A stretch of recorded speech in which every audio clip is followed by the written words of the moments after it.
Hello बच्चों, आज हम लोग बात करेंगे relationship between electric field and vector. Vector का मतलब पोटेंशियल के बीच की। तो इलेक्ट्रिक फील्ड और पोटेंशियल के बीच की बात करेंगे और कुछ इंट्रोडक्शन भी मैं बहुत ही शानदार तरीके का आपको देता हूं।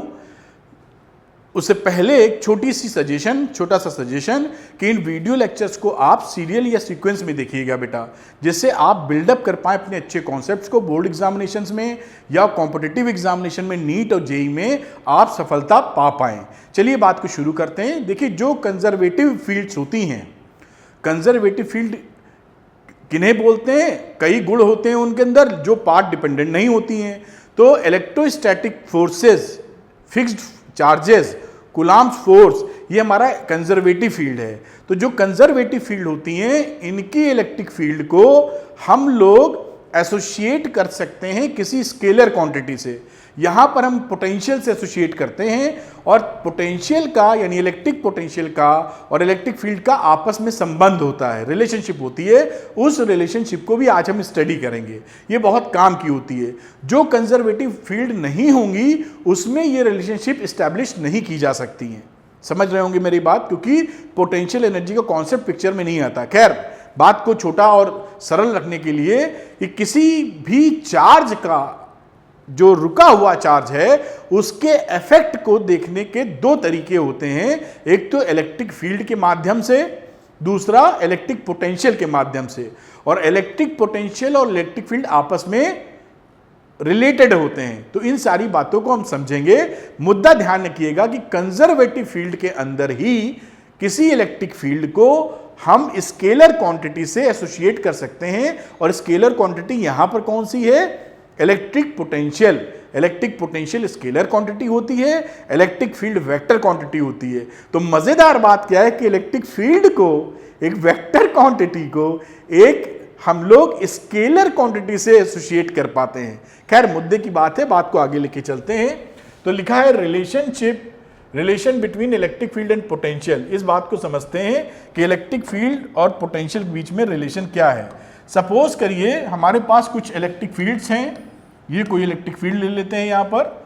यहां पर किसी पॉइंट 1 पर 1 लेते हैं कोई पॉइंट, यहां पर कोई चार्ज Q रखा गया है। अगर हम Q चार्ज यहां पर रख देंगे तो हम बड़े आसान से कह सकते हैं कि सपोज इस डायरेक्शन में टेंजेंट बन रही है तो इलेक्ट्रिक फील्ड हमारा किस डायरेक्शन में है? इस डायरेक्शन में है। यहां पर इस चार्ज की पोटेंशियल एनर्जी कितनी होगी? अगर हम पोटेंशियल V मान लें यहां पर, तो हम लिख सकते हैं उसका पोटेंशियल Q इंटू V होगा। अब सपोज करिए कि हम इस चार्ज को 1 को इसके बहुत करीब कोई दूसरा पॉइंट है, पॉइंट नंबर 2, यहां तक ले जाना चाहते हैं। और ये dr में दिखा रहा हूं, dr वेक्टर 2।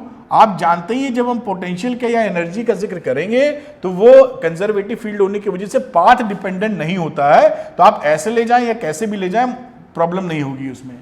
अब 1 से 2 तक हम जो लेके गए हैं चार्ज को, उसमें कितना वर्क डन इस इलेक्ट्रोस्टैटिक फोर्स ने किया है, इस इलेक्ट्रिकल फोर्स ने किया है, वो कैलकुलेट कर लेते हैं। तो यहां पर हम आसानी से लिख सकते हैं बेटा कि W इलेक्ट्रिकल वर्क E लिखने का मतलब क्या है? जो इलेक्ट्रिक फोर्सेस ने किया है उसको लिख देंगे फोर्स ऑफ इलेक्ट्रिक फोर्सेस वाला डॉट dr। भाई यही तो वर्क डन होगा छोटा सा जो हम लोग कर रहे हैं। और Fe को आप लिख सकते हैं क्या? Fe को लिख सकते हैं Q into electric force. F is equal to QU होता है, ये आप जानते ही जानते हैं। तो अगर यहां पर लिखना चाहूं तो मैं Q into electric field dot dr भी बहुत आराम से लिख सकता हूं। Q एक स्केलर क्वांटिटी, उसका तो कोई वेक्टर से लेना देना नहीं है, तो Q आ जाएगा बाहर। और इसको लिख सकते हो इलेक्ट्रिक फील्ड डॉट dr। यहां भी कोई परेशानी की बात नहीं होती, जैसा आप देख पा रहे हैं। अब जो हमारी पोटेंशियल एनर्जी का जो रिलेशनशिप होता है उसको थोड़ा याद ताजा कर लेते हैं। हमारी जो पोटेंशियल एनर्जी होती है, पोटेंशियल एनर्जी, हम यहाँ ड्यू से डिफरेंस इन पोटेंशियल एनर्जी की बात कर रहे हैं, वो ड्यू की वैल्यू होती है minus dW of electrical force, या इसी को बात करें तो dW ऑफ एक्सटर्नल एजेंट वाला वर्क डन। ये रिलेशनशिप हमको मालूम है। आपको बस रिमाइंड कराई है। तो यहाँ पर मैं क्या लिख सकता हूँ, यहाँ पे लिख सकता हूँ कि जो du की वैल्यू है वो बराबर होगी माइनस dWe की, और dWe की वैल्यू हमने कैलकुलेट कर रखी है, तो यहाँ पर वैल्यू पुट कर देंगे माइनस QE डॉट R। कुछ नहीं किया, जैसा आप देख पा रहे हैं dWe की वैल्यू यहाँ पर पुट कर दी है। अब इसको थोड़ा सा और आगे लेके चलते हैं, देखिए कितने आराम से मजेदार चीज निकल रही है। du को q से कर दीजिए डिवाइड इधर, माइनस E डॉट dr। अब ये जरा इस पर नजर मारें कि आखिर ये क्या चीज है, ये क्या चीज है। तो ये है जो पोटेंशियल एनर्जी है पर यूनिट चार्ज, और पोटेंशियल पर यूनिट चार्ज को आप क्या लिखते रहे हैं, देखिए ये एनर्जी है तो लिख दोगे U2 minus U1 upon Q, और इसको लिख सकते हो U2 upon Q minus U1 upon Q, और इसको लिख सकते हो, यही तो पोटेंशियल हो जाएगा। तो this is potential minus potential 1, this is equal to dV। भाई पोटेंशियल एनर्जी पर यूनिट चार्ज क्या होता है, पोटेंशियल एट दैट पॉइंट। तो ये रहा, ये बन गया बेटा यहां से U2 V2, और ये बन गया आपका V1। तो V2 माइनस V1 को आप dV है अंत में, ये U नहीं समझना, ये dV है, ये dV के बराबर हो जाएगा। तो इसकी जगह हम du अपॉन Q की जगह dV लिख सकते हैं। तो ये वैल्यू आपने लिख दी dV minus E dot dr। ये देखिए एक रिलेशनशिप हमारी यहाँ पे बन गई जो बहुत ही काम की है। ये देखिए इस इक्वेशन 1 2 3 4 जो कहना है कह दो। अब यहाँ पर ध्यान क्या रखना है कि ये जो dV है, हम पहले पोजीशन से दूसरे पोजीशन पे जिस भी रास्ते से जाएं कोई दिक्कत नहीं है, बस इनिशियल और फाइनल पॉइंट्स ही मैटर करेगा। किस पाथ से गए हैं 1 से 2, आप ऐसे गए हैं, ऐसे गए हैं, या कोई और रास्ता आपने पकड़ा है, कोई लेना देना उससे नहीं है। आप कंजर्वेटिव फोर्सेस में आप जानते ही हो क्या कहानी रहती है। तो ये केवल इनिशियल और फाइनल पॉइंट या पोजीशन से लेना देना इसका है। अब यहां पर अगर हम ये निकालना चाहें कि टोटल V2 माइनस V1 कितना है, तो मैं इसको और थोड़ा ऑपरेशन कर लेते हैं, इस पे इसको इंटीग्रेट कर देते हैं। कहां से कहां तक, V1 से लेकर V2 तक। और जब इंटीग्रेट करोगे तो क्या वैल्यू मिल जाएगी, ये मिल जाएगी, यहीं पर अगर लिखे रहने दो, ये V1 से V2 पॉइंट 1 से पॉइंट 2 तक गए थे, और यहां पे क्या लिखोगे, माइनस किया इंटीग्रेशन पहली पोजीशन से दूसरी पोजीशन तक। ठीक, अब ये आ जाएगा V2 माइनस V1, देखिए यहां पर V2 माइनस V1, और ये वैल्यू तो थी ही minus 1 to 2 E dot dr। और ऊपर लेके चलते हैं हम लोग इसको। ये देखिए पोजीशन का मतलब क्या हो गया कि डेल्टा V हो गया, difference is the electric potential, और ये रिलेशनशिप हो गई minus 1 to 2 E dot dr। और ये भी इक्वेशन हमारे लिए बड़ी काम की है कि कहीं पर पोटेंशियल अगर निकालना हो, पोटेंशियल डिफरेंस, तो माइनस 1 to 2 हम E dr निकाल लेंगे, बात हमारी खत्म हो जाएगी। थोड़ी सी बात और इस पर हम लोग चर्चा कर लेते हैं। हमारा ये जो कहानी थी, अगर मैं इसको अभी यहाँ से भगा दूँ, इक्वल टू लिखना है, अगर मैं इक्वल टू लगा दूँ, माइनस साइन लगा दूँ, तो ये क्या वर्क डन है, ये है इलेक्ट्रिकल वर्क डन, जो इलेक्ट्रिक फोर्सेस ने किया 1 से 2 तक पहुँचने में, और यूनिट पॉजिटिव चार्ज द्वारा यूनिट पॉजिटिव चार्ज। तो ये तभी तो ये डेल्टा V के बराबर आ जाएगा। ये क्या है, वर्क डन है, F आप जानते ही हैं, F is equal to QE होता है। अगर फोर्स की जगह हम Q की वैल्यू 1 कर दें तो F बराबर E हो जाएगा। F dr, भाई F dr होता था, अगर सपोज करें वर्क डन, F की जगह E हो गया तो E dr हो गया। तो हम कह सकते हैं कि एक यूनिट चार्ज के लिए हमारा ये क्या हो जाएगा, जो कि इलेक्ट्रिकल फोर्सेस ने वर्क डन किया वो उसके बराबर। और हमें मालूम है कि इलेक्ट्रिकल फोर्सेस जो वर्क डन करते हैं वो एक्सटर्नल एजेंट जो करते हैं उसका नेगेटिव होता है, यानी पॉजिटिव हो जाएगा। ये कि एक्सटर्नल एजेंट जो वर्क कर रहा है 1 से 2 तक ले जाने में बहुत ही धीरे धीरे ले जाते हैं, वो इसके बराबर हो जाएगा। बाकी बातें मैं नहीं लिखता, वो अंडरस्टूड है। तो ये रिलेशनशिप भी आपके काम की है जहां मौका पड़ेगा इसका इस्तेमाल हम लोग करते रहेंगे। ध्यान फिर दिलाता हूं आपको, पोटेंशियल में 1 to 2 किस पाथ को आपने फॉलो किया है इससे कोई परेशानी नहीं है, इनिशियल और फाइनल पॉइंट ही मैटर करेगा, दैट्स ऑल। तो ये रिलेशनशिप देखिए, delta V is equal to -1 to 2 EDR करके निकल आता है। अब यहां पर जो हमारी बुक्स में, बोर्ड्स में जो दिया रहता है अक्सर, वो यूनिफॉर्म इलेक्ट्रिक फील्ड दिया रहता है। यूनिफॉर्म इलेक्ट्रिक फील्ड में क्या हो जाएगी कहानी, देखिए ये कहानी तो हो गई। अब इसको मैं थोड़ा ऊपर लेके जाता हूं और अगर मैं हेडिंग डाल दूं कि potential difference in uniform electric field, potential difference in uniform electric field. तो यूनिफॉर्म इलेक्ट्रिक फील्ड आप जानते ही हैं, मैं थोड़ा सा डायग्राम बना देता हूं। ये सपोज करिए कि यूनिफॉर्म इलेक्ट्रिक फील्ड बन गई है आपकी, इस तरह से आपको फोटोग्राफ आप देखते हैं। मान लीजिए किसी पोजीशन 1 पर हैं इस समय आप, ठीक, 1 से आप पोजीशन नंबर 2 पे जाना चाहते हैं। ये पोजीशन 1 है, 2 है, ठीक है, और जो पोजीशन 1 से 2 पे गए हैं वो एंगल यहां बना रहा था थीटा, और 1 से 2 में जो डिस्प्लेसमेंट आपने किया है वो सपोज डेल्टा आर है।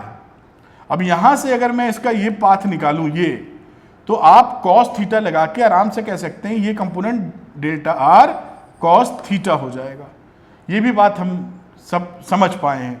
अब देखिए जो हमारे पास एक इन जनरल रिलेशनशिप आई थी जिसमें हमने डेल्टा वी का जिक्र किया था, जो कि था V2 माइनस V1, 1 से 2 गए, -1 to 2 E.dr। ये रिलेशनशिप अभी हम लोग ने प्रूव की थी। अब इस केस में ये यूनिफॉर्म इलेक्ट्रिक फील्ड है, तो E है कांस्टेंट, इन मैं लिख देता हूं if E is uniform electric field, मतलब तो वैल्यू तो बदलेगी नहीं इसकी। अगर वैल्यू नहीं बदलेगी बेटा तो डेल्टा V को मैं क्या लिख सकता हूं, V2 माइनस V1 को, E को कर लो बाहर, और डॉट प्रोडक्ट अभी लगा के रखा 1 to 2 dr में, क्योंकि ये इसमें कोई तब्दीली नहीं होनी, ना ये डायरेक्शनल तब्दीली है ना इसमें कोई मैग्नीट्यूड बदल रहा है। तो पूरी कहानी E.dr करके ऐसे लिख के चले आए। अब 1 to 2 जो आप इंटीग्रेट कर रहे हो, ये 1 to 2 इंटीग्रेट करोगे तो जैसे आप करते हो dx को इंटीग्रेशन, तो x लिख देते हो, फिर लिमिट 1 to 2 लगा रहे हो तो ये डेल्टा आर आ जाएगी, तो ये वैल्यू लिख दोगे -E डॉट डेल्टा आर, वही हो गया 1 से 2 वाला डिफरेंस। बहुत अच्छी बात। अब ये डॉट प्रोडक्ट है दो वेक्टर का, तो क्या लिख सकते हो, -E into delta R cos theta. देखिए आप कितनी बेहतर ढंग से समझ में आ रहा है, E delta R cos theta. अब अगर हम ये समझने की कोशिश करें कि ये है क्या, तो डेल्टा आर का कंपोनेंट इलेक्ट्रिक फील्ड की डायरेक्शन में ले लीजिए, वैल्यू बन जाएगी। यानी इसको सिंप्लीफिकेशन के तहत हम अगर ऐसा लिख दें, delta V is equal to minus electric field, और डेल्टा आर का कंपोनेंट किस दिशा में, इलेक्ट्रिक फील्ड की दिशा में, E का मतलब इलेक्ट्रिक फील्ड की दिशा में। तो इस तरह से भी इसको हम लोग दिमाग में रख सकते हैं, और यहां पर रखने का मतलब यही हो गया कि 1 और 2 के बीच का पोटेंशियल डिफरेंस जब निकाल रहे हो, ये क्या चीज है, ये V2 माइनस V1 है, V2 माइनस V1। तो इलेक्ट्रिक फील्ड लीजिए और R का कंपोनेंट इलेक्ट्रिक फील्ड की दिशा में, यानी डेल्टा आर कॉस थीटा, इसी दिशा में जितना आ रहा है वो यहां पे वैल्यू पुट कर दीजिए और ये कहानी आपकी खत्म हो जाएगी। अब ये समझ में, जब ये निगेटिव साइन है, निगेटिव साइन क्या बता रहा है, ये बड़ा पूछा जाता है। बहुत छोटी और सरल सी बात, अगर ये एंगल एक्यूट है, एक्यूट का मतलब 90 से कम, तो इस डायरेक्शन में जब बढ़ोगे तो एक्यूट में ये वैल्यू पॉजिटिव होगी, डेल्टा आर कॉस थीटा, क्योंकि थीटा एक्यूट है। अगर थीटा एंगल एक्यूट है तो डेल्टा आर कॉस थीटा क्या निकलेगा, पॉजिटिव। ठीक, पॉजिटिव, तो पॉजिटिव में ये वैल्यू निगेटिव है। निगेटिव का मतलब क्या है कि इस डायरेक्शन में आप जब बढ़ोगे तो पोटेंशियल ड्रॉप कर जाएगा। ये देख रहे हैं ना, ये डेल्टा, ये वैल्यू पॉजिटिव आ गई तो टोटल निगेटिव साइन लगाए, तो इलेक्ट्रिक फील्ड की डायरेक्शन में बढ़े तो पोटेंशियल ड्रॉप कर जाएगा। और जब थीटा हो जाएगा ऑब्ट्यूज 90 से बड़ा कह लीजिए, तो delta R cos theta value क्या हो जाएगी, लेस देन जीरो यानी निगेटिव। तो निगेटिव निगेटिव पॉजिटिव हो जाएगा, यानी इलेक्ट्रिक फील्ड की विपरीत दिशा में जब बढ़ोगे, इलेक्ट्रिक फील्ड की विपरीत दिशा में, तो potential will increase, potential will increase और पोटेंशियल एनर्जी भी इस तरीके से इंक्रीज कर जाएगी। तो बात समझ पाए होंगे, सिंपल सा मतलब माइनस साइन का, इलेक्ट्रिक फील्ड की दिशा में बढ़ोगे तो पोटेंशियल ड्रॉप करेगा, इलेक्ट्रिक फील्ड की विपरीत दिशा में बढ़ोगे तो पोटेंशियल इंक्रीज करेगा। क्लियर, समझ गए? यानी अगर मैं पूछूं कि ये 1 और 2 में किसका पोटेंशियल ज्यादा है, तो इलेक्ट्रिक फील्ड की दिशा में, यानी कुछ तो दिशा पकड़े हो कंपोनेंट में, तो V2 का पोटेंशियल कम है किससे, V1 से, या कह सकते हो V1 का ज्यादा है V2 से, क्योंकि ये इलेक्ट्रिक फील्ड की दिशा में जितना बढ़ोगे उतना पोटेंशियल ड्रॉप कर जाता है। हमारे ख्याल से समझ पाए होंगे ये। अब इसको बेहतर यूज करने के लिए हम इसके रेक्टेंगुलर कंपोनेंट्स ले लेते हैं। रेक्टेंगुलर कंपोनेंट मतलब XYZ वाले, जो हम लोग काफी इस्तेमाल करते हैं, जिससे हमें ज्यादा फैक्चुअल नॉलेज हो पाए। तो चलिए इसको और ऊपर ले जाता हूं और बात करता हूं पोटेंशियल डिफरेंस। चलिए इसी से लिखते हैं, पोटेंशियल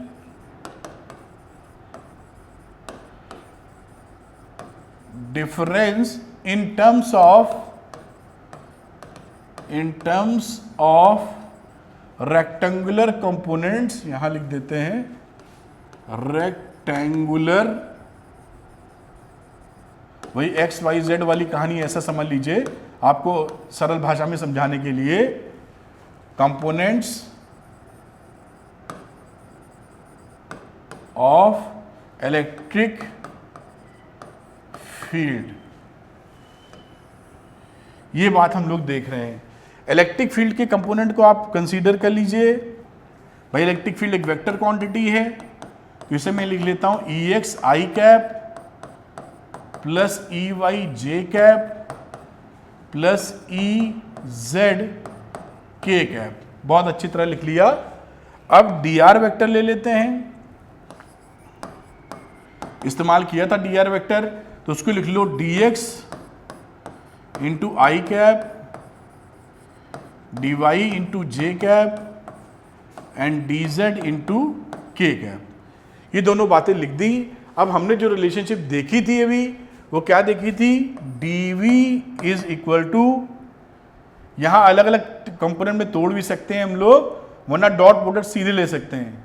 तो यहां बच्चों माइनस ई डॉट dr लिखा जा सकता है। अब यहां पे इन दोनों का डॉट प्रोडक्ट ले लीजिए, तो मैं लिख देता हूं dv EX I cap EY J cap EZ K cap, और दोनों ये वेक्टर क्वांटिटी है, डॉट प्रोडक्ट ले लिया हमने, dx I cap dy J cap और dz K कैप से। आप जानते ही हैं जब डॉट प्रोडक्ट आप लेते हैं तो केवल I J K वाले I डॉट I बचता है, I डॉट J 0 होता है, I डॉट K भी 0 होता है। तो ये यहां पर वैल्यू क्या आ जाएगी, EX into DX, minus sign देखिए लगा हुआ है, तो minus sign EX into DX minus EY into DY minus EZ into DZ। ये देखिए ये वैल्यू बन जाएगी यहां पर। इसको थोड़ा सा ऊपर लेके जाते हैं। अब यहां पर हम लोग इंटीग्रेट कर देते हैं, कहां से कहां तक, A से B मान लीजिए मूव कर रहे हैं। मैं पॉइंट भी डिनोट कर देता हूं यहां पर। मान लीजिए किसी पॉइंट A से x1 y1 z1 से हम लोग B पॉइंट तक गए हैं, x2 y2 और z2। ये जो हम लोग गए हैं वो सीधी रेखा में जाएं या टेढ़ी रेखा में जाएं, इससे मतलब नहीं है, पाथ डिपेंडेंसी 0 है यहां पर, ठीक है।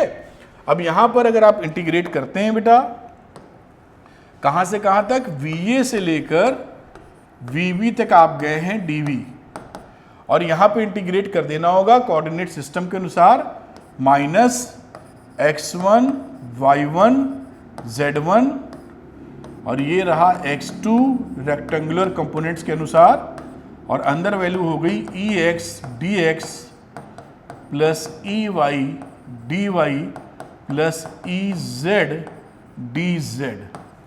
ये वैल्यू देखिए यहां पर निकल के आ रही है। और आगे फर्दर कैलकुलेशन करते हैं हम लोग, तो इस वैल्यू को क्या लिख सकते हो यहां पे लिख सकते हैं vb माइनस va, यही डेल्टा v है, जिसे vb माइनस va लिख देंगे और ये वेक्टर हमारा काम करता रहेगा। अब अगर ये हमारा एक जनरल इक्वेशन बन चुकी है, अब अगर हमारा डिस्प्लेसमेंट केवल x डायरेक्शन में हुआ बाय द वे, तो केवल x कंपोनेंट पिक्चर में आ जाएगा, yz हो जाएंगे 0। कहने का मतलब क्या है, ये जो इक्वेशन है, इस इक्वेशन के तहत इसी को आप लिख सकते हैं vb माइनस va। तो इस इक्वेशन के तहत आप कैलकुलेशन कर पाएंगे जहां भी हमको करना होगा। ठीक, अगर केवल हमारे पास dx कंपोनेंट है, वन डायमेंशन की बात करें, अगर इसको मैं हटाता हूं, अगर केवल सपोज करिए अगर हम इफ इलेक्ट्रिक फील्ड का कंपोनेंट वन डायमेंशनल है, वन डायमेंशन में है, केवल x एक्सिस के अलाउंग है, सपोज अगर ऐसी सिचुएशन है, तो हम क्या लिख देंगे vb माइनस va और y और z वाले कंपोनेंट हो जाएंगे 0, तो माइनस इसे लिख देंगे ex dx और ये वैल्यू हो जाएगी x1 से लेकर x2 तक। इसी तरह yz का भी निकाला जा सकता है और काम किया जा सकता है अगर उस तरह से डायमेंशंस आते हैं। तो ये पूरी चीज मैंने बता दी कि बेसिकली हमारे पास अगर इलेक्ट्रिक फील्ड है तो उससे हम पोटेंशियल कैसे निकाल रहे हैं, ये पोटेंशियल डिफरेंस है। देखिए यहां पर जो कैलकुलेशन की है कि अगर हमको इलेक्ट्रिक फील्ड मालूम है तो हम पोटेंशियल कैसे कैलकुलेट करेंगे, ये चर्चा बेसिकली की है। रिलेशन तो ऐसा ही होगा, इस पे सवाल भी करेंगे। इसके नेक्स्ट सेगमेंट में आज ही इसी वीडियो में इसके नेक्स्ट सेगमेंट पे हम देखेंगे कि अगर हमको v पता है तो हम e कैसे निकालेंगे। ठीक है, v एज ए फंक्शन मालूम है तो e कैसे निकालेंगे, उल्टा भी e से v निकाला है तब v से e निकालेंगे। चलिए कुछ न्यूमेरिकल देखते हैं और बड़े ही अच्छी तरीके से इसको हम लोग कर पाएंगे। चलिए साहब, बिल्कुल फंडा क्लियर हो जाएगा आपका। लिखा A B C are 3 points in uniform electric field. अब इसका मैं डायग्राम बना देता हूं। एक यूनिफॉर्म इलेक्ट्रिक फील्ड E है, यहां पर A एक पॉइंट है, एक B पॉइंट है यहां, और कोई एक C पॉइंट है इधर को, ये 90 डिग्री है। ठीक है बेटा, A B C are 3 points in a uniform electric field of strength 50 newton पर कूलाम, ये 50 न्यूटन पर coulomb. Distance between A and B is 2 metre. A और B का बीच का जो डिस्टेंस है वो 2 मीटर है। And the line AB makes an angle theta is equal to 60 degree electric field से बना रहा है with the direction of the field. See figure ये बना दी मैंने। In the figure line BC is perpendicular to AC। ये BC और AC आपस में परपेंडिकुलर है, ये भी आपको दिखाई पड़ गई है। थोड़ा और फिगर अच्छे से समझ में आए। Find potential difference between point B and A। B और A के बीच में पोटेंशियल डिफरेंस हमको निकालना है। तो पोटेंशियल डिफरेंस का फॉर्मूला क्या देखा था, पार्ट A का जिक्र करें। देखा था कि डेल्टा V की जो वैल्यू है वो होती थी minus E dot delta R। ठीक, यहां पर अगर मैं बात करूं VB माइनस VA जो निकालना है, A से B गए हैं, तो यहां पर डेल्टा R का कंपोनेंट लेंगे इलेक्ट्रिक फील्ड की डायरेक्शन में, या डॉट प्रोडक्ट सीधे ले लीजिए लिखा हुआ है तो इसका मतलब हो गया minus E delta R cos theta. समझ गए होंगे। इलेक्ट्रिक फील्ड की वैल्यू है 50 न्यूटन मीटर, डेल्टा R है 2 और कॉस 60 होता है हाफ, तो माइनस 50 इंटू 2 इंटू हाफ, और ये वैल्यू कितनी बन गई, माइनस 50 वोल्ट। ये आपका देखिए आंसर है। और यहां ध्यान से देखिए एक चीज और बेटा कि इलेक्ट्रिक फील्ड की डायरेक्शन में आप बढ़े हैं तो VB छोटा होना चाहिए था, तो VB छोटा है इसीलिए वैल्यू निगेटिव आई है। कहीं भी कंफ्यूजन हो तो इसका सहारा लीजिएगा कि अगर इलेक्ट्रिक फील्ड की दिशा में बढ़े हैं तो potential will drop, electric field की अपोजिट डायरेक्शन में बढ़े पोटेंशियल विल इंक्रीज, बस इतनी सी बात। तो यहां से A से B में गए हैं, पोटेंशियल विल ड्रॉप, यानी VB का पोटेंशियल VA से कम है, तो VB में VA घटाओगे तो नेगेटिव वैल्यू आएगी, दिख रही है हमको, बड़ी अच्छी बात। दूसरा देखते हैं, which point has higher potential, A और C, ये पूछ रहा A और C में, यही तो हमने समझाया अभी आपको। AC में, A से C में जाओगे तो इलेक्ट्रिक फील्ड की तरफ जा रहे हो तो C का पोटेंशियल कम हो जाएगा, तो VC will be less than VA, या आप कहिए कि VA is greater than VC। तो किसका पोटेंशियल हाइयर है? पॉइंट A का पोटेंशियल हाइयर है, समझ पाया? Point A has higher potential, थोड़ा ऊपर करना पड़ेगा लिखने के लिए, point A has higher potential. तो ये बात समझ में आ गई कि हायर पोटेंशियल कितना है, A का होने वाला है। फिर what is the difference in potential at point B और C? B और C में देखिए, B और C में कितना पोटेंशियल डिफरेंस होगा? तो आंसर है 0 होगा। क्यों? क्योंकि यहां पर जो वैल्यू फॉर्मूला लगाओगे VB माइनस VC, C से B गए हो, C से B गए हैं, तो माइनस ER कॉस कितना है 90 डिग्री, और कॉस 90 डिग्री कितना होता है 0। तो हमारा VB का पोटेंशियल और VC का पोटेंशियल क्या हो जाएगा? सेम। ये आंसर हो गया आपका। जान भी रहे हैं यूनिफॉर्म इलेक्ट्रिक फील्ड में ये दोनों तो बराबर ही रहने वाले। अगर परपेंडिकुलर मूवमेंट करते हो इलेक्ट्रिक फील्ड के यूनिफॉर्म इलेक्ट्रिक फील्ड में तो कोई पोटेंशियल गैप डिफरेंस नहीं आता। तो इसको नोट कर लीजिए आप, फिर अगला सवाल भी बनाते हैं हम लोग। इसको नोट करें आप, वीडियो पॉज कर लीजिए, नोट कर लीजिए, फिर इसको थोड़ा ऊपर लेके जाते हैं और वीडियो को पॉज करें और नोट कर लें। चलते हैं अगले सवाल पर, आइए करते हैं अगला सवाल। तो बच्चों करते हैं अगला सवाल, ये भी काफ़ी इंटरेस्टिंग और सरल सवाल है। देखिए सारे बस एक बार कॉन्सेप्ट आपके दिमाग में आ जाए, फिर सवाल तो सारे ही सरल हैं। लिखा है देखिए, electric field changes with x coordinate as E is equal to, ये देखिए दे रखा है E is equal to AX I cap. ठीक है साहब। Find difference in potential difference between B and A having x coordinate x2, B के जो कोऑर्डिनेट हैं वो x2 हैं और A का coordinate according to question x1 है रेस्पेक्टिवली। If potential at A is assumed to be 0, यहां पे इन्होंने कह दिया कि पोटेंशियल एट A कितना ले लेना? 0। What is the potential at B? ठीक है साहब। तो हमें मालूम है कि VB माइनस VA अगर मैं करने वाला हूं, डेल्टा V जिसे लिखेंगे, तो माइनस कहाँ A से B जाएंगे तो A1 के कोऑर्डिनेट x1 थे और B का कोऑर्डिनेट x2 था। और यहाँ पर क्योंकि इसका जो चेंज है इलेक्ट्रिक फील्ड का केवल x डायरेक्शन में है, वन डायमेंशनल है, तो YZ वाले कंपोनेंट 0 हो जाएंगे, केवल EX DX हमको मिलेगा। अदरवाइज अगर तीनों होते तो EY DY और EZ DZ वो भी पिक्चर में आता। यहाँ कोई ज़रूरत नहीं क्योंकि वन डायमेंशनल चेंज है।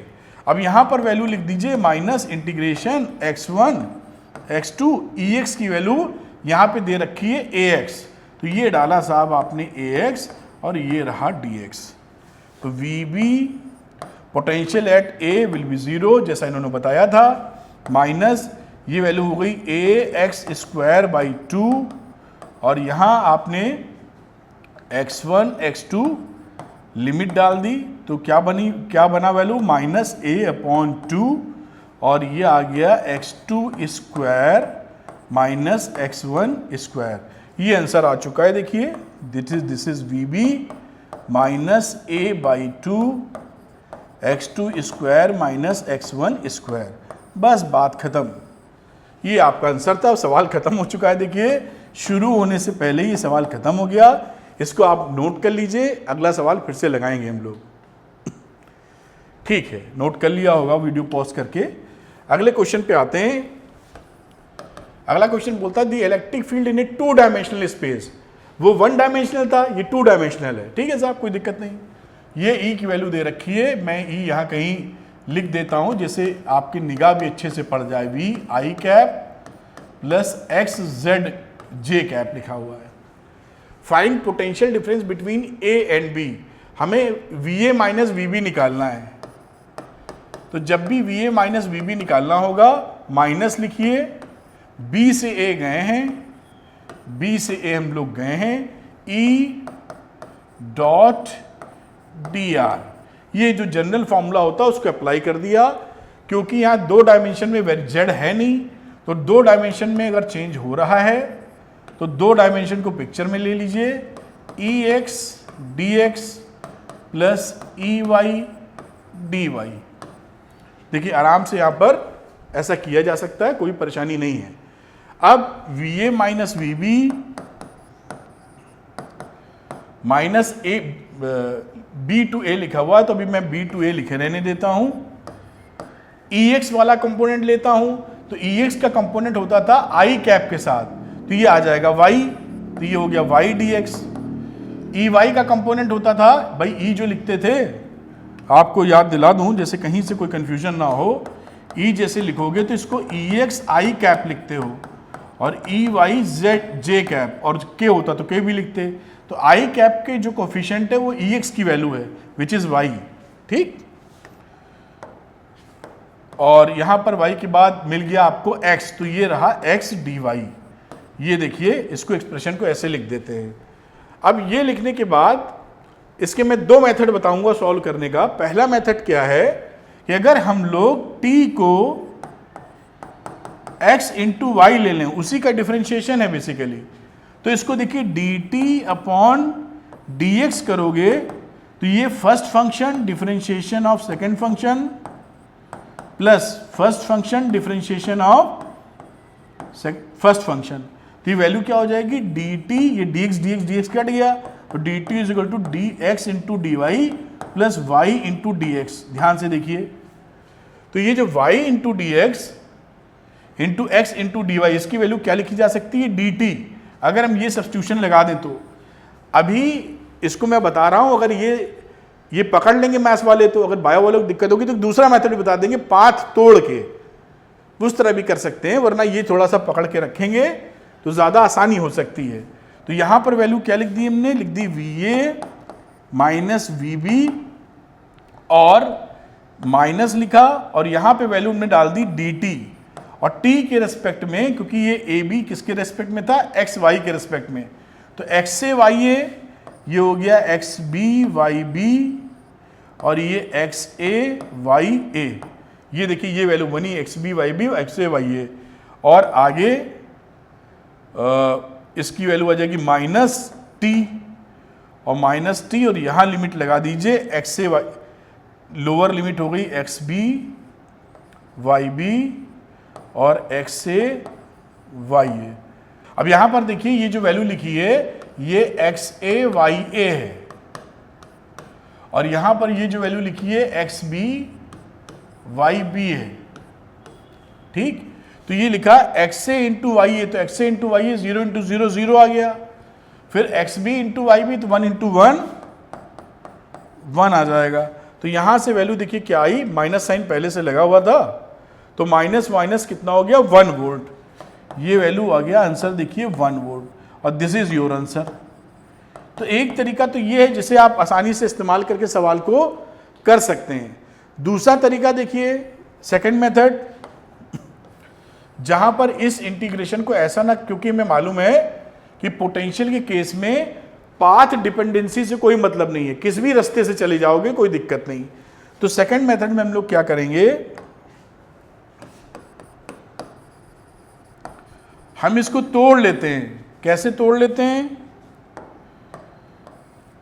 ये देखिए ये एक्सेस है, जैसे हम ओरिजिन पे थे 0 0 0 0 से कहां तक गए 1,1, तो 1,1 यहां पकड़ लेते हैं, हमारा बी पॉइंट, ये ए पॉइंट है और ये बी पॉइंट है, ए से बी पहुंचना है। तो पहले हम लोग क्या करते हैं, एक्स डायरेक्शन में ही बढ़ते हैं, यहां से लेकर यहां तक 1 यूनिट, यानी यहां से यहां तक पहले आते हैं सी तक, क्योंकि पाथ हम सीधे जाएं या घूम के जाएं पोटेंशियल पे कोई फर्क नहीं पड़ेगा। तो ए से सी तक जाते हैं 1 मीटर, 1 मीटर या 1 यूनिट, और फिर सी से बी की तरफ आते हैं 1 मीटर और बी पहुंच जाएंगे। दो भागों में तोड़ दिया हमने। अब हम इलेक्ट्रिक फील्ड अगर एक्स डायरेक्शन की बात करें, यहाँ एक्स डायरेक्शन में, अब यहां पर देखिए पाथ चूज कर रहे हैं। पाथ जो हमने लिया है वो लिया है ए टू सी टू बी, ये पहुंचने के लिए लिया है।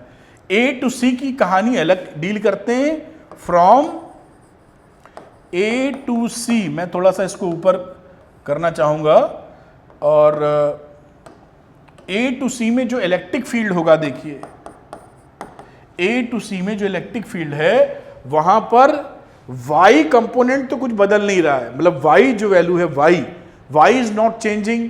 तो जो कंपोनेंट लिखा था इलेक्ट्रिक फील्ड में, देखिए लिखा क्या था, y लिखा था, i कैप लिखा था, और x j कैप लिखा था। ये y कितना हो जाएगा, ये y हो जाएगा 0 कंपोनेंट, क्योंकि y में कोई तब्दीली है ही नहीं, बात ही खत्म है, केवल xj रह जाएगा ये।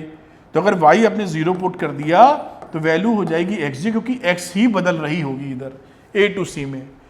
ठीक, तो va और vc का जिक्र अगर करें इसी डायरेक्शन में, तो va बराबर vc हो गया, va बराबर vc हो गया। अब यहां va बराबर vc क्यों हुआ, क्योंकि जो इलेक्ट्रिक फील्ड आया है ना वो j कैप की डायरेक्शन में, यानी y एक्सेस की डायरेक्शन में आ रहा है। इसके लिए, इस पाथ के लिए हमारा इलेक्ट्रिक फील्ड किधर आ रहा है, इसके परपेंडिकुलर। आप जानते हैं कि अगर आप मूव कर रहे हैं इलेक्ट्रिक फील्ड के परपेंडिकुलर तो कोई भी पोटेंशियल डिफरेंस नहीं आने वाला, समझ गए ना। तो जो पोटेंशियल ए का है वही पोटेंशियल सी का मिलेगा, क्योंकि इलेक्ट्रिक फील्ड का डायरेक्शन किधर है, जे डायरेक्शन में। जे डायरेक्शन मतलब वाई की डायरेक्शन में, ये 90 डिग्री बन रहा है, बात समझ गया होंगे। इस वजह से VA और VC हो जाएगा बराबर। तो VA यहां लिखो या VC यहां लिखो, दोनों की वैल्यू बराबर हो गई। अब C टू B जा रहे हैं, अब लिखिए from C to B, from C to B। तो C टू B में जो इलेक्ट्रिक जो हमें एक्सप्रेशन दिया था, वो एक्सप्रेशन देखिए ऐसे दे रखा था। C टू B जाने में हमारा कौन सा कंपोनेंट नहीं बदल रहा है, तो C ये जो इस वाले कंपोनेंट में गए थे, तो यहां वैल्यू देखिए y की 0 थी, ये 0 तब पुट की है, बदलाव ना देखे। इस पूरी A टू C पर y कितना था बेटा, 0 था, ये y 0 डाला है, चेंज मत देखना, y की वैल्यू 0 डाली, यहां कोऑर्डिनेट डालो, तो यहां का कोऑर्डिनेट क्या डालोगे, x की वैल्यू डालोगे कितनी, 1, और y तो यहां पर जो y कंपोनेंट है वो तो बदलेगा ही बदलेगा। तो ये y i कैप हो गया, और x की वैल्यू क्योंकि यहां पर 1 है तो x की वैल्यू 1 डाल दी आपने, देखिए, तो ये वैल्यू बन गई y i cap plus j cap. ये देखिए ये कंपोनेंट यहां निकल के आ रहा है। अब यहां पर इंटीग्रेट कर देते हैं हम लोग उठा के, कहां से कहां तक, c से लेकर b तक गए हैं, और इसे जब लिखेंगे तो vb माइनस vc लिखेंगे, और ये हो गया साहब dv। आगे इंटीग्रेशन C से लेकर B तक गए हैं, और जो वेरिएंस आया यानी E जो कंपोनेंट है E dx plus EY dy। अब इन दोनों की वैल्यू यहाँ पुट कर देते हैं। C टू B, EX कौन सा कंपोनेंट है, Y वाला कंपोनेंट है, तो यहाँ EX हो गया आपका Y वाला कंपोनेंट, और EY कितना है, X वाला कंपोनेंट। अब यहां पर देखिए जब EX dx लोगे तो EX dx में तो dx में तो कोई बदलाव हो ही नहीं रहा है, तो सीधे जा रहे हो ना आप, यहां dx विल नॉट चेंज, तो dx की वैल्यू कितनी हो जाएगी, 0, क्योंकि x में कितना चेंज हो रहा है, x में कोई चेंज नहीं हो रहा है, तो ये वैल्यू हो जाएगी 0, और यहां पर EY की जगह कंपोनेंट आया था 1, तो इस 1 का आप dy कैलकुलेट कर दोगे। आगे इसको देखिए, आगे लेके जाते हैं, और यहां मैं लिख देता हूं, ये तो खत्म हो गई बात, केवल आ जाएगा y, और कंपोनेंट कितना लिखना है, C टू B। तो C टू B में, C में कितना था, y कंपोनेंट 0 था, यहां पर C पर था y कंपोनेंट 0 और B पे था y कंपोनेंट 1, ठीक, और साथ में एक माइनस यहां पे छूट गया है, तो ये माइनस वैल्यू तो यहां पर लगी रहती है, वो हमें लगा के रखनी है यहाँ। आगे देखते हैं, जो माइनस रहेगा तो ये वैल्यू हो गई -1 वोल्ट। अब ये VB माइनस VC निकाले हैं, हमको चाहिए कितना, हमको चाहिए VA माइनस VB चाहिए बेसिकली। तो VA माइनस VB के लिए VA माइनस VB चाहिए। तो यहां पर ये जो वैल्यू थी हमारी, ये वैल्यू किसके बराबर है, क्योंकि VC जो था वो तो VA के बराबर था। ये वैल्यू है VB माइनस VA, चाहिए VA माइनस VB तो +1 वोल्ट आ जाएगा। देखिए ये तो पहले वाले से हमने प्रूफ कर दिया था ना कि जो VC की वैल्यू है VA के बराबर है। ये देखिए इस वाले से VA VC बराबर है, तो इसको VB माइनस VA लिख लीजिए और यहाँ पर उसको पलटोगे तो 1 वोल्ट आ जाएगा। ये भी आंसर आ गया। ये क्यों बताया, देखिए इसलिए बताया कि आपको अगर इंटीग्रेशन वाला फंडा समझ में आया है तो बड़ी अच्छी बात, समझ में आना चाहिए, मैथ्स वाले तुरंत पढ़ लेंगे। बायो में अगर दिक्कत है वैसे तो थोड़ा पकड़ के रखना चाहिए, ये सब कोई ऐसी दिक्कत वाली बात नहीं है। फिर भी अगर ये समझ में ना आए तो दूसरा भी रास्ता एक पता है, क्योंकि पाथ डिपेंडेंसी नहीं होती पोटेंशियल डिफरेंस में, तो आप किसी भी रास्ते से चूज कर सकते हैं जाना। सरल से सरल रास्ता जो मिला उसको चूज कर लिया। खैर ये दोनों ही मेथड आप नोट कर लीजिए, आपको पता रहेंगे तो कहानी कैसी भी ट्विस्ट करके दी जाएगी आप जरूर संभाल लेंगे। तो वीडियो पॉज करिए और नोट डाउन कर लीजिए।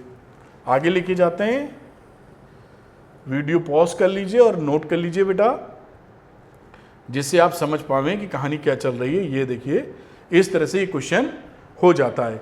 तो बच्चों अभी हम लोग करते हैं कि अगर हमको पोटेंशियल मालूम हो तो क्या हम ये जान सकेंगे कि इलेक्ट्रिक फील्ड किस डायरेक्शन में होता है, क्योंकि दोनों आपस में इंटर रिलेटेड हैं।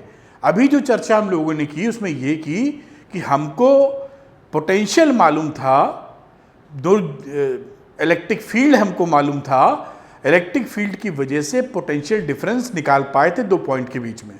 ये सीखा था हम लोगों ने, VB माइनस VA जो भी कहा था, integration of E.dr negative sign के साथ।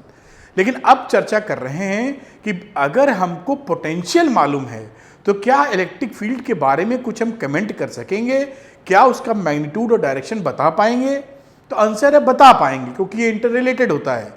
उस बात को बारीकी से समझने के लिए हम लोग सबसे सरल एक एग्जाम्पल लेते हैं जिससे हमें फील मिल जाए। सपोज करिए हम लोग एक इलेक्ट्रिक फील्ड है, इलेक्ट्रिक फील्ड जो है वो x डायरेक्शन में है, कुछ ऐसा समझ लेते हैं, x डायरेक्शन में इलेक्ट्रिक फील्ड है साहब।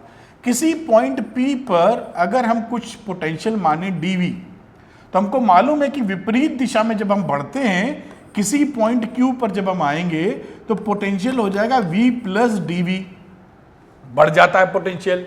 इसके रिलेशनशिप को हम जानते हैं, dV is equal to minus dx लिखा जाता है। ये हम पहले भी पढ़ चुके हैं, अभी जो डिस्कशन हुआ है उसके दौरान हम ये सीख चुके हैं।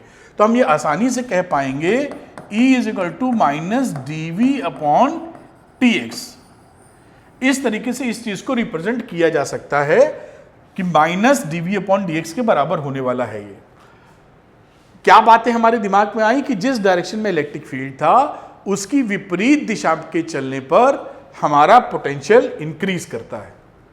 ठीक है, अब अगर हमें मान लीजिए इलेक्ट्रिक फील्ड हमको कहीं दिया हुआ है, इलेक्ट्रिक फील्ड नहीं दिया, पोटेंशियल दिया हुआ है, तो पोटेंशियल अगर दिया है तो उसकी वजह से इलेक्ट्रिक फील्ड कैसे निकालेंगे इसकी चर्चा करते हैं। तो सपोज करिए कि हमारे हाथ में जो वैल्यू दे रखी है वो दे रखी है पोटेंशियल की, जो वैल्यू देखी थी इसी को डिफरेंशियल सिंपल भाषा में लिख देते हैं, dV is equal to minus EX dx plus EY dy plus EZ dz। ये हम लोगों ने रिलेशनशिप स्टडी की हुई है अभी इसी लेक्चर के दौरान। ये dV की वैल्यू इतनी आती, ये हमने स्टडी कर चुके थे।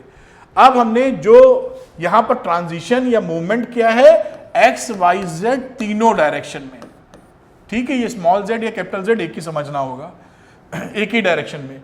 अब हम क्या करते हैं, हम लोग सरलता के लिए y और z में मूवमेंट को रिस्ट्रिक्ट कर देते हैं, मूवमेंट रिस्ट्रिक्टेड, मतलब नहीं बढ़ते हैं वाई और जेड में, केवल एक डायरेक्शन में मोशन करते हैं। वो किस डायरेक्शन में मोशन कर सकते हैं? Motion in x direction, motion in x direction only. अब अगर ऐसा हमने कर दिया तो हम बहुत अच्छी तरह समझ सकेंगे कि डी वाई और डी जेड की जो वैल्यू है वो जीरो हो जाएगी, क्योंकि इस डायरेक्शन में तो मोशन किया ही नहीं गया है, केवल हमने किस डायरेक्शन में किया है? एक्स डायरेक्शन में किया है।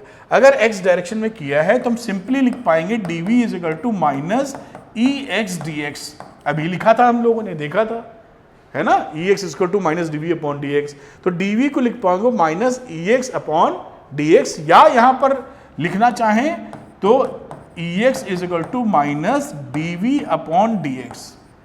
अब क्या होता है कि बेटा मैथमेटिक्स में जब हम एक वेरिएबल को स्वतंत्र रखते हैं, बाकी वेरिएबल्स को कांस्टेंट कर देते हैं, उस समय जो डिफरेंशिएशन किया जाता है उसको बोलते हैं पार्शियल डिफरेंशिएशन। जैसे यहां पर x को हमने वेरिएबल रखा, y और z को कांस्टेंट कर दिया, मैं कांस्टेंट भी लिख देता हूं, जैसे इस शब्द दिमाग में रहे। हमने y और z को कांस्टेंट्स कर लिया या मूवमेंट रिस्ट्रिक्ट कर दिया कि नहीं होगा मूवमेंट, तो dy dz जीरो हो जाता है। ऐसे डेरिवेटिव्स को हम बोलेंगे partial differentiation, partial differentiation, differentiation. देखिए नाम भी कुछ नहीं, आसपास का है। पार्शियल का मतलब क्या है? कुछ पार्ट का डिफरेंशिएशन, यानी एक्स वाई जेड तीनों में मूवमेंट ना करते हुए केवल एक्स में मूवमेंट करा रहे हैं जब वाई जेड को कांस्टेंट रखा गया है। और पार्शियल डिफरेंशिएशन का सिंबल थोड़ा इससे फर्क करते हैं जैसे हम पहचान सकें। तो ये पार्शियल डिफरेंशिएशन का सिंबल कैसे लिखोगे? ई एक्स लिखेंगे माइनस डी की जगह del V upon del x. देखिए थोड़ा सा अलग लिखा हुआ है, इस तरह से सिंबल का नोटेशन करते हैं। ये है पार्शियल डिफरेंशिएशन की कहानी। यहां पर y एंड z को हम क्या ट्रीट करेंगे कि ये कांस्टेंट्स हैं। बात पकड़ में आई होगी। इसी तरह हम सेकंड कहानी में क्या करते हैं, मूवमेंट केवल y डायरेक्शन में रखते हैं, x और z को रोक के रखते हैं, कांस्टेंट रखते हैं। तो उसी तरीके से आप यहां ey क्या लिख सकते हो? Minus del V upon del y. ये पार्शियल डिफरेंशिएशन ये भी है, और इस केस में x and z are constants. ठीक, इसी तरह एक तीसरे खिलाड़ी पे आ जाओ, ई जेड पर, बे स्मॉल जेड या कैपिटल जेड कुछ भी लिख दो, del V upon del z. तो केवल z को वेरिएबल मान रहे हो, बाकी x and y are constants. साथ में यहां पर एक सेंटेंस और बढ़ा देना चाहिए था, y इज वेरिएबल एंड, और यहां लिख दीजिए x y के बाद z इज वेरिएबल, जैसे आपको पकड़ में आए बात, एंड x इज वेरिएबल। यानी इसका जब इसको क्या बोल लो, del V upon del X, del V upon del X. तो del V upon del X में x को वेरिएबल लेना है, बाकी y और z को कांस्टेंट ट्रीट करना है। इसी तरह y के केस में y को वेरिएबल, x और z को कांस्टेंट। इस केस में z variable, x and y are constant. बात समझ गए होंगे। अब ये ex, ey, ez के कंपोनेंट हाथ लग चुके हैं, तो मुझे अगर इलेक्ट्रिक फील्ड अब लिखना हो तो मुझे कोई परेशानी नहीं है। मैं क्या करूंगा, इस तरह से इलेक्ट्रिक फील्ड लिखा जाता है, ex i cap plus ey j cap, और ये रहा ez k कैप। तो मैं क्या करूंगा, ex की जगह ये वैल्यू लिख दूंगा। यहां पर मैं माइनस कॉमन बाहर निकाल दे रहा हूं, del V upon del X I cap plus del V upon del Y J cap और del V upon del Z K cap. ये देखिए आसानी से बातें लिख दी, माइनस साइन जो आएगा तीनों का वो बाहर निकाल के रख दिया है। अब इसके बाद देखिए इसमें ये जो बिल्कुल ये फर्स्ट क्लास हमारा, यानी ये देखिए पोटेंशियल हमको मालूम है, अगर यहां पे ध्यान दीजिए, ये अगर पोटेंशियल हमें मालूम है तो हम इसका कहानी सेट करके हम इलेक्ट्रिक फील्ड निकाल सकते हैं, इसका मैग्नीट्यूड भी निकाल सकते हैं और डायरेक्शन तो मैं आपको बता ही रहा हूं, डायरेक्शन भी निकल जाएगा, डायरेक्शन भी निकल जाएगा। पोटेंशियल की विपरीत, इलेक्ट्रिक फील्ड की विपरीत दिशा में पोटेंशियल बढ़ता है। ये वैल्यू हो गई। इसमें ये जो ऑपरेटर यूज हुआ है यानी कि del X, del upon del X I cap, del upon del Y J cap और del upon del Z K cap, ये जो ऑपरेटर है इसको मैं कहता हूं ये ऑपरेटर है। ये जो ऑपरेटर है इसको सिंबल होता है, ये देखिए वेक्टर एक है ना, तो ये इसको बोलेंगे, इसको बोलते हैं ग्रेडियंट ऑपरेटर, ग्रेडियंट ऑपरेटर। तो इसको ग्रेडियंट ऑपरेटर बोलेंगे। ऊपर वाले सिंबल को, इक्वेशन को अगर लिखना हो इस वाले यूज करते हुए तो मैं लिखूंगा E is equal to minus gradient operator into V। ये देखिए एक रिलेशनशिप बन जाती है जो लिखी जा सकती है। और एक और इंटरेस्टिंग चीज है, फिर दूसरा वीडियो बना दूंगा, जब आपको ये प्रूफ करना होता है कि कंजर्वेटिव फोर्स कोई फोर्स है कि नहीं, वो किसी दूसरे वीडियो में कहूंगा, अगर ये कहूंगा तो आधे घंटे लग जाएंगे। तो उसमें भी हम लोग ये लिखते हैं ग्रेडियंट ऑपरेटर क्रॉस एफ, या ई भी लिख सकते हैं, मस्ट बी जीरो, इसे बोलते हैं कर्ल ऑफ एफ। तो ये ऑपरेटर यहां भी इस्तेमाल होता है। और अगर ये चीज हो जाए, इसका इस्तेमाल करने का यही तरीका, अगर ये चीज हो जाए तो हम ये बोलते हैं कि ये कंजर्वेटिव फोर्स है, कंजर्वेटिव फोर्स या फील्ड जो भी बोल रहे हैं। और अगर ऐसा नहीं हो तो ये नॉन कंजर्वेटिव फोर्स है। बात समझ में आ रही होगी। इसके बारे में अलग से वीडियो कभी बना देंगे कि किसी भी फोर्स को कैसे पहचानेंगे कि वो कंजर्वेटिव फोर्स है या कंजर्वेटिव फोर्स नहीं है। ठीक है, अभी अपने को यही रिस्ट्रिक्ट करते हैं। ये देखिए हम लोगों ने एक प्रूफ कर दिया, डेल ऑपरेटर भी समझा दिया आपको, या ग्रेडियंट ऑपरेटर, इसका इस्तेमाल करके चीजें निकालेंगे। चलते हैं अगले सवाल पर, क्वेश्चन लेते हैं। बिना क्वेश्चन के उतनी क्लैरिटी आ नहीं पाती। तो रही बात इस क्वेश्चन की, लिखा दी electric potential at any point x y z in a 3 dimensional field space given by v is equal to 4x square. देखिए ये हमें पोटेंशियल दिया है और हमसे पूछ रहा है इलेक्ट्रिक फील्ड, है ना। तो पोटेंशियल हमको पता है और हमें पता करना है इलेक्ट्रिक फील्ड। और एट ए पॉइंट का भी वैल्यू 112 दे रखा है। अब v हमें मालूम है, तो हमें मालूम है कि इलेक्ट्रिक फील्ड में जो हमारा रिश्ता है उसके तहत Ex की वैल्यू लेते हुए minus dv del v upon del x, यहां पर वैल्यू कितनी आ जाएगी, जब इसको डिफरेंशिएट करोगे तो आ जाएगा minus 8x minus del 4x square del x. इसको डिफरेंशिएट कर देंगे तो आ जाएगा माइनस 8x। यहां पर Ey निकालने जाओगे तो minus del v upon dy लिखोगे। अब यहां पर तो ये पूरा कांस्टेंट है तो ये खत्म हो जाएगी, ये पूरी चीज कांस्टेंट है। कांस्टेंट का डिफरेंशिएशन v में x को वेरिएबल नहीं चूज करेंगे ना, y वेरिएबल चूज करेंगे। तो ये 4x स्क्वायर इसके लिए कांस्टेंट है, मैं लिख दूं। जैसे आप पूरी बात अच्छे से समझ जाएं, जो मेहनत मैं आपके लिए कर रहा हूं, जो आप अपने लिए कर रहे हैं, वो सफल होनी चाहिए। यहां पर जब मैंने बताया था कि जब y के अगेंस्ट में करते हैं विद रिस्पेक्ट टू y, तो बाकी चीजों को हम क्या करते हैं, कांस्टेंट मान लेते हैं। तो इस समय ये पूरी चीज क्या है, कांस्टेंट है। और आपको मालूम है कि कांस्टेंट का डिफरेंशिएशन कितना होता है, 0। इसी लॉजिक से dv del v upon del z निकालोगे तो वो भी वैल्यू 0 आ जाएगी, क्योंकि 4x स्क्वायर उसके लिए भी कांस्टेंट है। 4x स्क्वायर उसके लिए भी कांस्टेंट है। तो हमारे लिए इलेक्ट्रिक फील्ड कितना आया, इसको थोड़ा सा और ऊपर लेके जाते हैं। हमारे लिए इलेक्ट्रिक फील्ड की वैल्यू आई Ex आई कैप प्लस Ey जे कैप प्लस Ez के कैप। और यहां पर कंपोनेंट हमने Ex वगैरह के निकाल रखे हैं। तो ये जो कंपोनेंट है ये किस पॉइंट पे था, 112 पर था। पॉइंट था हमारा 112, तो पॉइंट था 112। तो इस पॉइंट पर Ex पर, यानी x की वैल्यू 1 लेंगे तो कितना आ जाएगा, -8 इंटू 1 यानी -8। और बाकी Ey Ez तो 0 ही है, उनको निकालने की आवश्यकता नहीं है।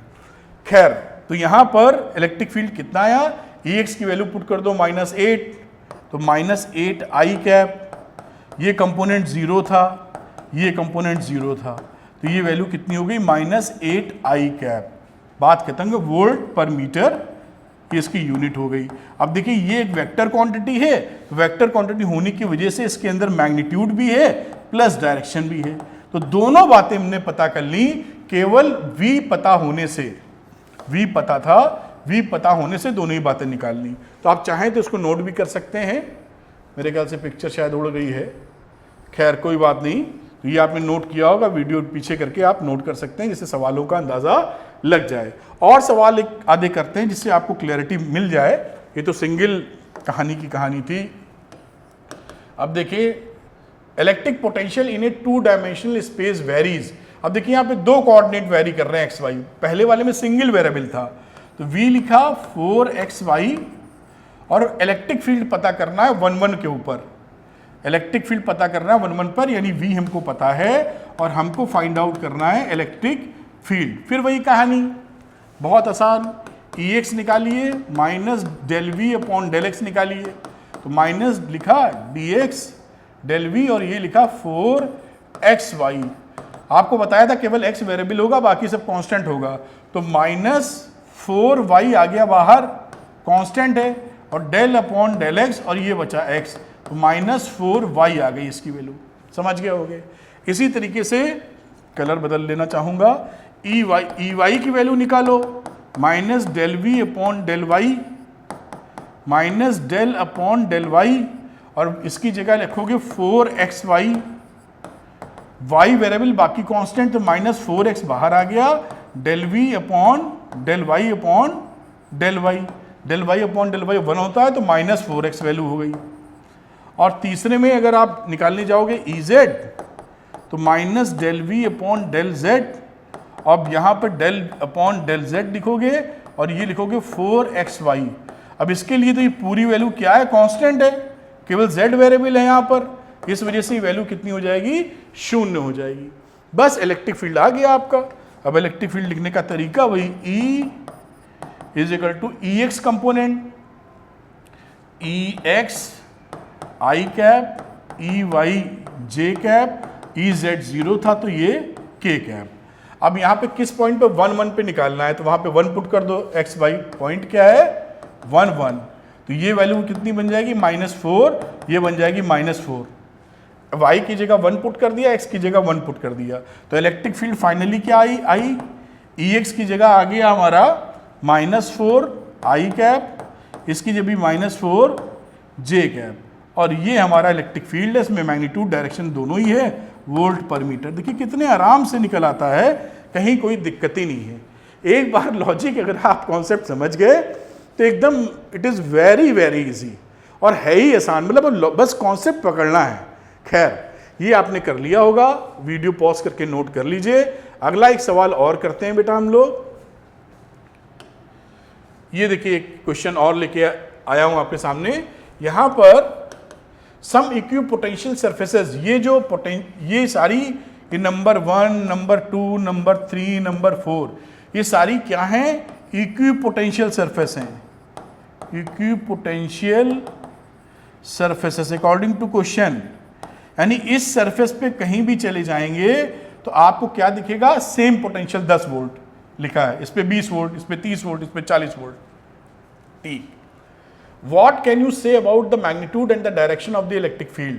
अब मैग्नीट्यूड और डायरेक्शन हमको बताना है इलेक्ट्रिक फील्ड का। हमें ये पता है कि इलेक्ट्रिक फील्ड इक्विपोटेंशियल सरफेस से हमेशा परपेंडिकुलर होता है।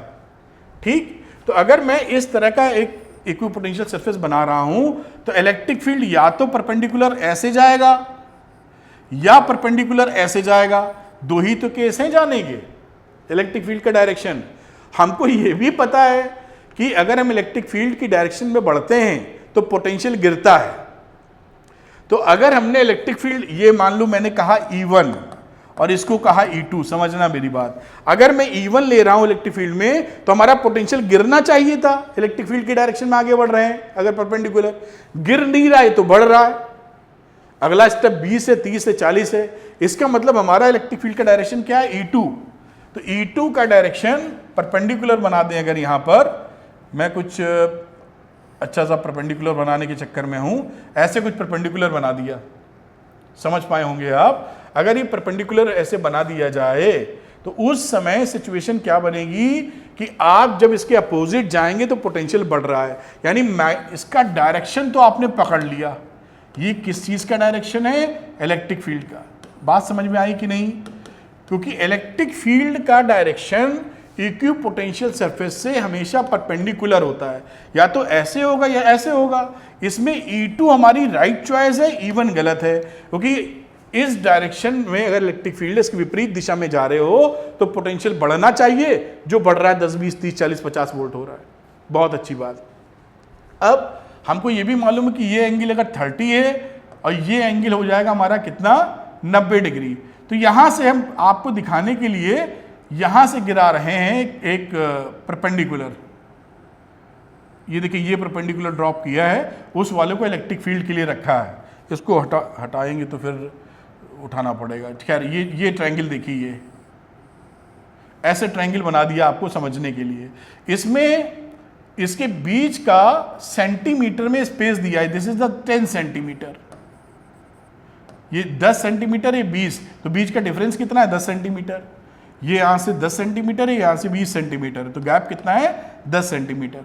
हमको मालूम है कि जब भी हमें यूनिफॉर्म, मतलब ये इलेक्ट्रिक फील्ड में जब भी हम वैल्यू लगाएंगे, हमें कंपोनेंट R चाहिए होता है, या इलेक्ट्रिक फील्ड की दिशा वाला। तो हमारा इलेक्ट्रिक फील्ड का वैल्यू क्या रहा, पोटेंशियल से इलेक्ट्रिक फील्ड की वैल्यू, तो E is equal to minus dV/dr लिख रहे थे, या मैं कह दूं dV की बात अगर करनी है तो मुझे करना होगा E डेल्टा R और माइनस साइन के साथ, यानी E निकालना है, इस रिलेशनशिप को इस्तेमाल करना है। तो यहां से यहां तक आने में 10 वोल्ट से 20 वोल्ट, 10 वोल्ट का डिफरेंस बना है। केवल मैग्नीट्यूड की बात कर ले रहे हैं हम लोग, माइनस प्लस छोड़ दीजिए अभी आप, तो है ना, मैग्नीट्यूड बटना घटना हम समझ चुके हैं कि इस डायरेक्शन में इलेक्ट्रिक फील्ड है। 10 इस वाली सरफेस से इस सरफेस पे पहुंचे हो तो कितना वोल्ट बढ़ा है, 10 वोल्ट। इलेक्ट्रिक फील्ड कितना है हमको नहीं मालूम, तो E फिर लिख देते हैं डेल्टा R कॉस थीटा, ये लिया करते थे। तो डेल्टा R कॉस थीटा लेते थे, वो थीटा इलेक्ट्रिक फील्ड से होता था। तो अगर ये 30 डिग्री है तो इलेक्ट्रिक फील्ड से कितना एंगल बना देगा, 60 डिग्री। देखिए बात पकड़ में आ रही होगी। ये एंगल किधर से था, ये एंगल होता था इलेक्ट्रिक फील्ड से। तो इलेक्ट्रिक फील्ड से और जो आपका डिस्प्लेसमेंट है उसकी डायरेक्शन में, तो डिस्प्लेसमेंट ऐसे है, इलेक्ट्रिक फील्ड ऐसे है, तो ये हमने 60 डिग्री एंगल ले लिया। या तो ये वैल्यू रख दो, या इस R का component in the direction of the field ले लो। ये 10 सेंटीमीटर है तो ये डिस्टेंस ले लो, दोनों काम कर सकते हो। ध्यान से समझना, 10 सेंटीमीटर है तो इस परपेंडिकुलर अपॉन हाइपोटेन्यूज, तो ये हो जाएगा 10 सेंटीमीटर साइन 30 डिग्री। या आप कॉस के फॉर्म में लिखोगे तो यहां पे देखिए क्या लिखोगे, ये भी वही वैल्यू आ जाएगी, क्योंकि साइन 30 और कॉस 60 की वैल्यू बराबर होती है। 10 बराबर, इलेक्ट्रिक फील्ड मालूम नहीं, मैग्नीट्यूड केवल लिया है, और डेल्टा R मतलब 10 सेंटीमीटर, 10 की पावर -2 लगा देते हैं, और कॉस 60 डिग्री। तो कॉस 60 करोगे तो भी 1/2 आएगा, साइन 30 करोगे तो भी 1/2 आएगा। बात समझ में आ रही होगी जो बता रहे हैं। अब यहां पर अगर वैल्यू निकाल दो तो E की वैल्यू देखिए क्या आ जाएगी, E आ जाएगी 10/10 इंटू 10 की पावर -2 इंटू 1/2, ये वैल्यू आ रही है। अब इससे आप कैंसिल कर दीजिए, आप 10 से 10 कट गया, 2 ऊपर, ये आ गया 200 और यूनिट वोल्ट पर मीटर। तो एक तो कॉस 60 से निकल आया। इस डायरेक्शन की बात करोगे तो ये R था, इस डायरेक्शन में कितना है, 10 साइन 30, तो इलेक्ट्रिक फील्ड कितना बन गया, पोटेंशियल गैप है 10 वोल्ट का, और ये हो गया 10 इंटू 10 की पावर -2 इंटू साइन 30। कहीं से निकाल दीजिए, कोई दिक्कत नहीं है। फिर ये हाफ होता है, फिर ये वैल्यू हो जाएगी 200 वोल्ट पर मीटर। ये आंसर आ जाएगा। चाहे ऐसे निकालो, चाहे मैंने दोनों तरफ इसलिए बताया कि जब ये थीटा लेते हो तो थीटा होता है इलेक्ट्रिक फील्ड और R के बीच का डिफरेंस, एंगल ई और डेल्टा आर, ये 30 दे रखा है आपका दूसरा एंगल, तो ये 60 ले लोगे। और अगर आप चाहते हो कि आर हमको ये पता है in the direction of electric field लेना है, ये फॉर्मूला भी हम लोगों ने सीखा ही था ना कि अगर हमें डीवी कहीं लेते हैं तो ई और साथ में इसका कंपोनेंट इलेक्ट्रिक फील्ड की दिशा में माइनस साइन के साथ लगाया जा सकता है। इस तरह ये सवाल हो जाता है, इसको भी नोट कर लीजिए फटाफट आप, जो काफ़ी आपको मदद करेगा चीज़ें फैक्चुअल पता पकड़ने में। ये नोट कर लीजिए और पॉज करके वीडियो यहाँ भी पॉज करके नोट कर लीजिए, पूरा सवाल लगभग आ ही गया है। तो मुझे उम्मीद है कि ये वीडियो लेक्चर्स बहुत ही स्ट्रॉन्ग कॉन्सेप्ट बिल्डअप कर रहे होंगे, छोटी छोटी बातों को भी मैं पकड़ रहा हूं, जिससे ये वीडियो देखने के बाद आपका कॉन्फिडेंस लेवल बढ़ जाना चाहिए कि हाँ क्लैरिटी आ गई। और बोर्ड एग्जाम के साथ साथ कॉम्पिटिटिव एग्जामिनेशंस की हर कॉन्सेप्ट को मैं कवर करता रहूंगा, तो आप वो भी कवर कर सकते हैं। Thank you very much, wish you all the best.